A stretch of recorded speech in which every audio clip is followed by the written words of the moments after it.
There's a little controversy surrounding some of the COVID-19 vaccines right now.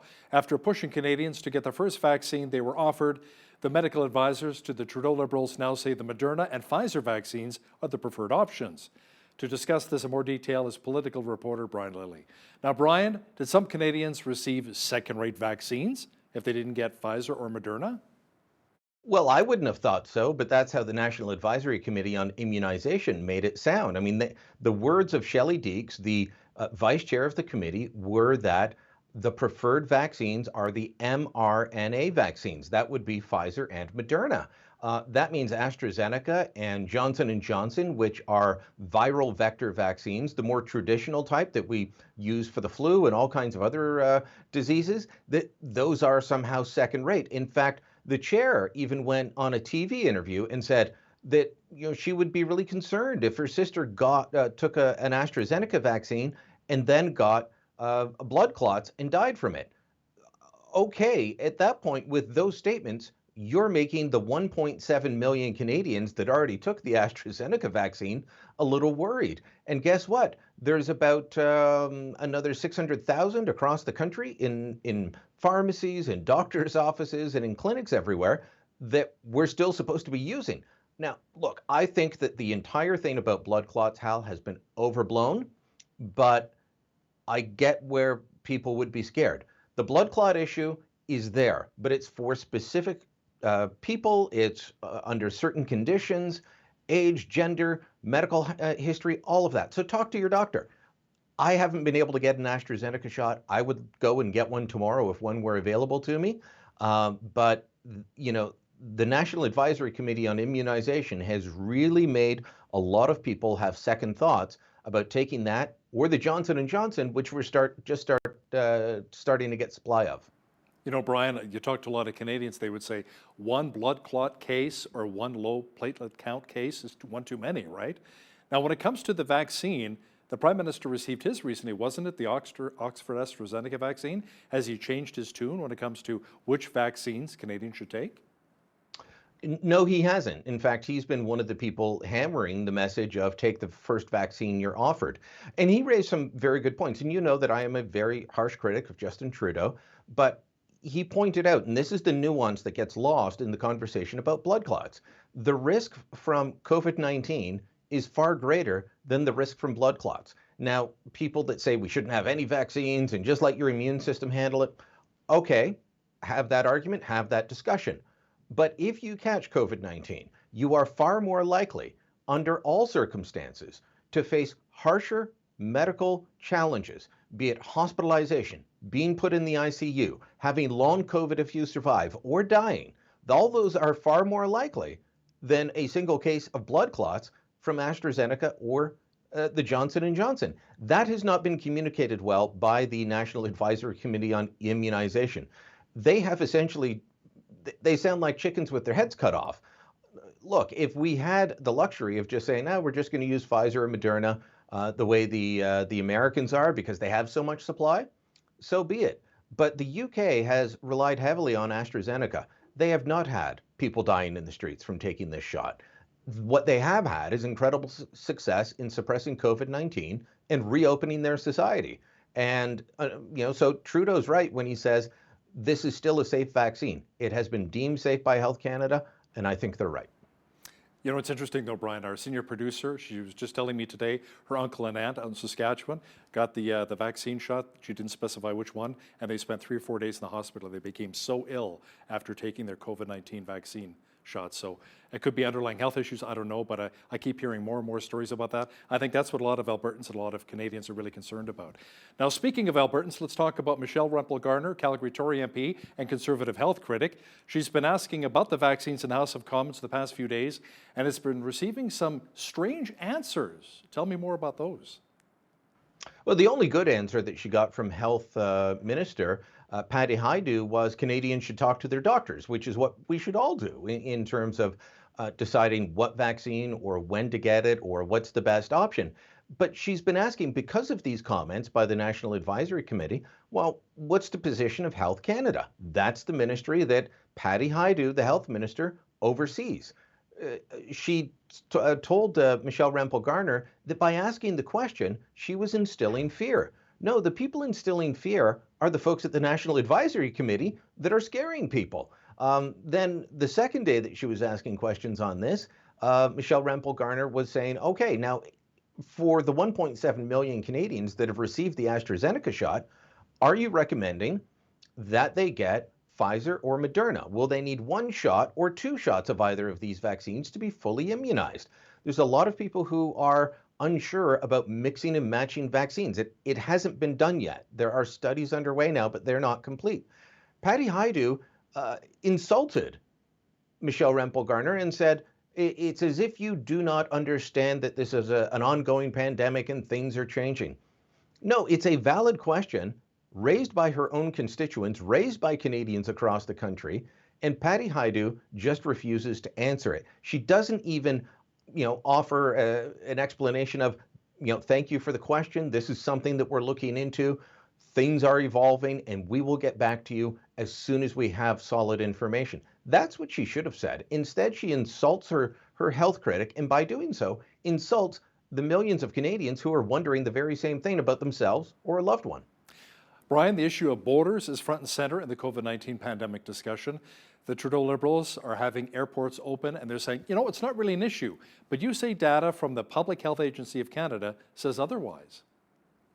Well, I'll give you this data point. I know that on a per capita basis, Alberta has the most COVID-19 cases in the country right now, but on a pure numbers point of view, Ontario has the most. And in fact, the four provinces with the international airports that are still open have the highest case numbers, and they're also dealing with variants. But Ontario specifically, 90% of all cases in the province of Ontario, which is hovering at around 3,000 cases a day, well, 90% of them are the UK variant, which we did not have in Ontario until December when it came in by air. It came in on a plane. It ravaged an entire nursing home north of Toronto and Barrie. It has had devastating effects on this province and fueled the third wave. But the Public Health Agency, at a health committee hearing last week, released new information. 5,159, so 5,100 people have tested positive between February 22nd and April 29th coming in through the airports.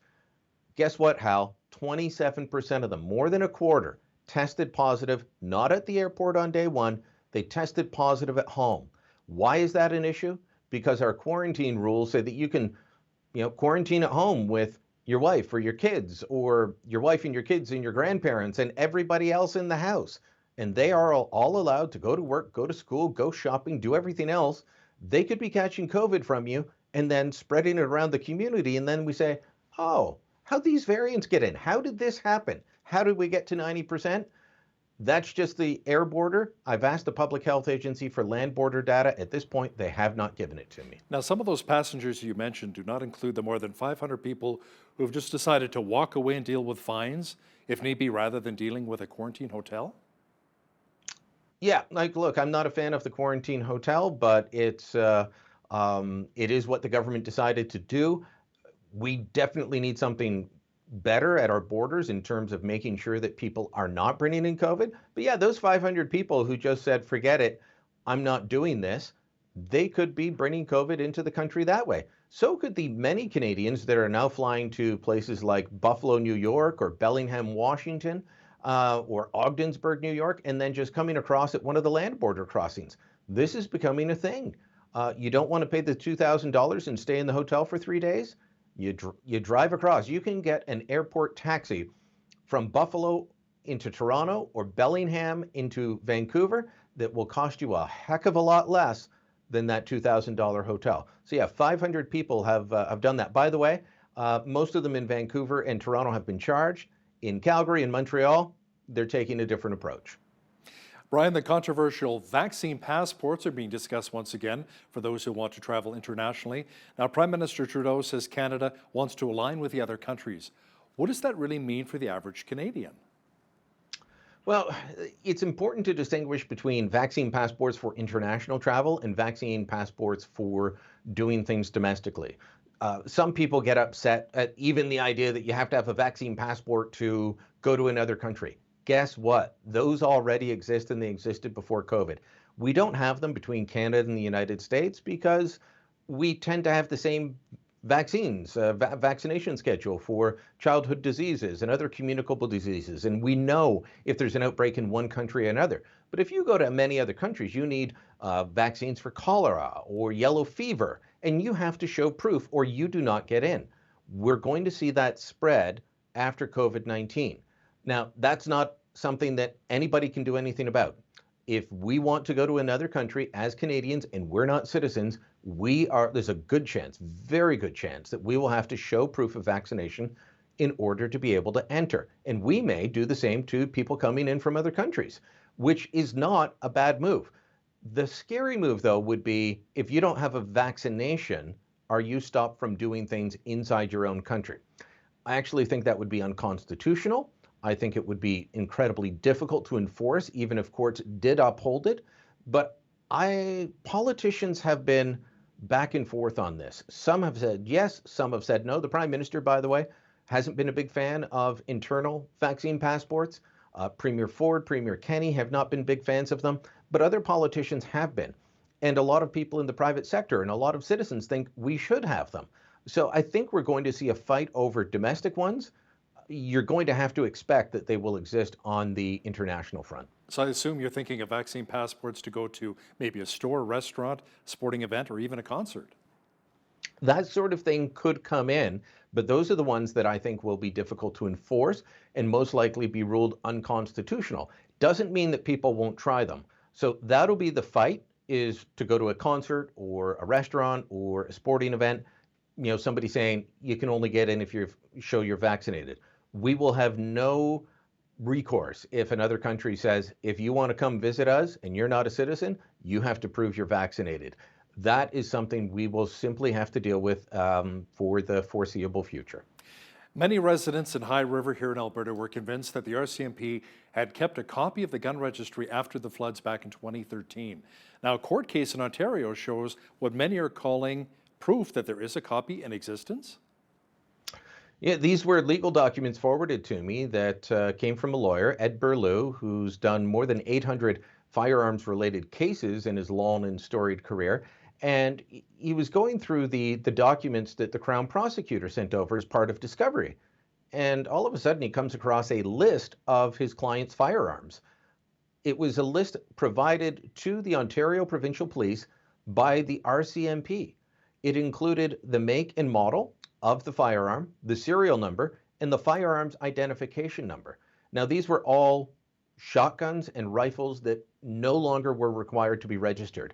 They had been registered prior to 2012 because the gun owner had been following the law.